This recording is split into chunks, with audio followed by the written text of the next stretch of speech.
dans le prochain épisode d'Ici tout commence. Tandis que la situation dégénère au double A, Deva a des sentiments pour Suleiman. Dans le même temps, Ambre accuse le coup.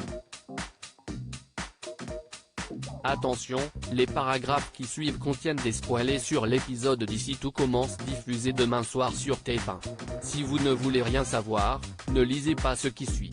Mercredi 23 février dans Ici tout commence. La situation dégénère au double A à la suite de sa rupture avec Anaïs. Lisandro se confie à Rose car il ne comprend pas comment elle a pu envoyer Jasmine lui rendre le double de ses clés alors qu'elle était prête à lui accorder une seconde chance. Certain qu'elle ne reviendra pas, Lisandro ne sait pas de quelle façon annoncer la mauvaise nouvelle à Esteban. Rose, qui a l'impression qu'Anaïs l'aime encore, lui conseille de mettre d'abord les choses au clair avec elle avant d'avoir une discussion avec son fils. Tandis qu'ils discutent, Lisandro voit Anaïs traverser le parc. Il décide donc de l'aborder mais la jeune femme refuse de l'écouter. Par la suite, Anaïs retrouve Jasmine, Lionel et Enzo pour faire un point. Comme le dialogue n'a pas fonctionné, Anaïs voudrait faire du bruit pour se faire respecter. Accompagnée de ses camarades sensibles à la cause animale, elle entend accueillir les clients du double A à sa façon.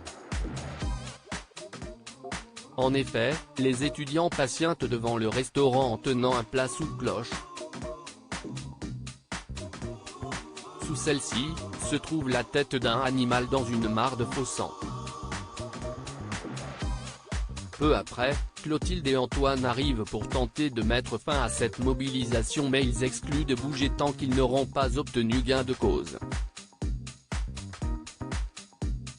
Et si jusqu'ici ils demandaient à ce que le double A soit entièrement végétarien 2 jours par mois, ils réclament désormais que la carte soit à 80% non carnée. Sans attendre, Antoine et Clotilde convoquent Lisandro. Selon eux, le fait que le chef de salle ait forcé Jasmine à découper de la viande a détruit tous leurs efforts.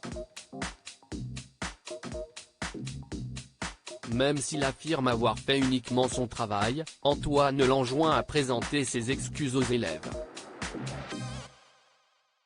Seulement, il refuse. Plus tard, Antoine et Clotilde rapportent à Rose les agissements de Lisandro lors de l'examen de première année. Cette dernière comprend alors que son ami a agi ainsi pour se venger de sa séparation. Non loin de là, Anaïs et ses camarades font un sit-in devant le double A, ce qui ne plaît pas à Charlène, Tom et Greg qui aimeraient pouvoir travailler. Tandis que les élèves débattent de la maltraitance animale, Lisandro débarque et les prie de quitter les lieux. Face à leur fin de non-recevoir, Lisandro perd son sang-froid et traîne Lionel au sol sur plusieurs mètres. Lorsqu'elle arrive sur les lieux, Clotilde ordonne à son collègue de lâcher immédiatement le jeune homme puis lance qu'il est mis à pied. Ne pouvant plus se permettre ce genre de débordement, la chef Armand n'a pas d'autre choix que d'accepter que la carte du double A devienne à 80% végétarienne. Dépitée, Charlène appelle son père pour lui demander de rentrer. Deva a des sentiments pour Suleiman et Deva s'est réveillée avec la gueule de bois. Au plus mal, elle se livre auprès de Clotilde. Elle regrette d'avoir été sans filtre avec Suleiman mais surtout de lui avoir fait part de son rêve romantique. Si elle craint que son camarade ait compris qu'elle avait des sentiments pour lui, Deva a aussi l'impression de trahir l'homme auquel elle est promise. Quand Clotilde l'interroge pour savoir si elle souhaite toujours se marier, Deva avoue qu'elle se sent perdue. Elle est certes très attachée à Vikash mais éprouve également des sentiments pour le fils Myriel. pour Clotilde, sa vie lui appartient et personne ne peut décider à sa place. De son côté, Souleyman prépare une surprise à Deva. Étant donné qu'elle a rêvé de la fête des couleurs avec lui, il a décidé de l'organiser pour qu'ils la célèbrent ensemble. Dans l'après-midi, Souleyman rejoint donc Deva au potager puis il se lance dans une bataille de couleurs pour faire honneur aux origines de la jeune femme.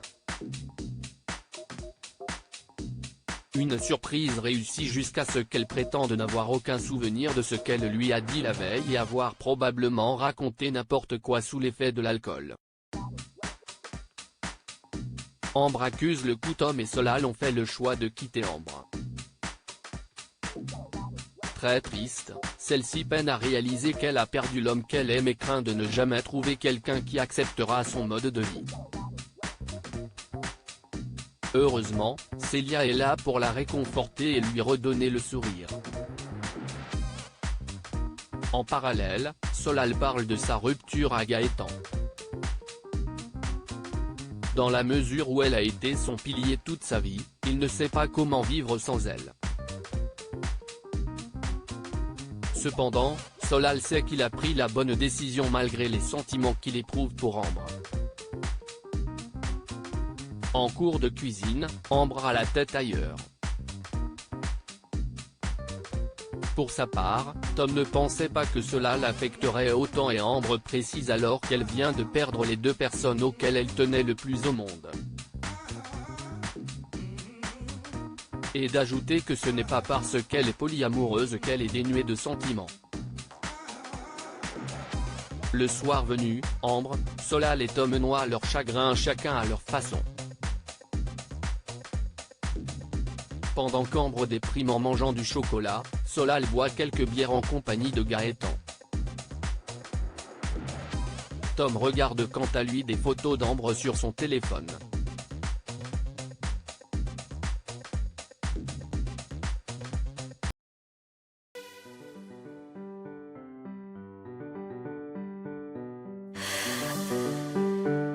The man I love just had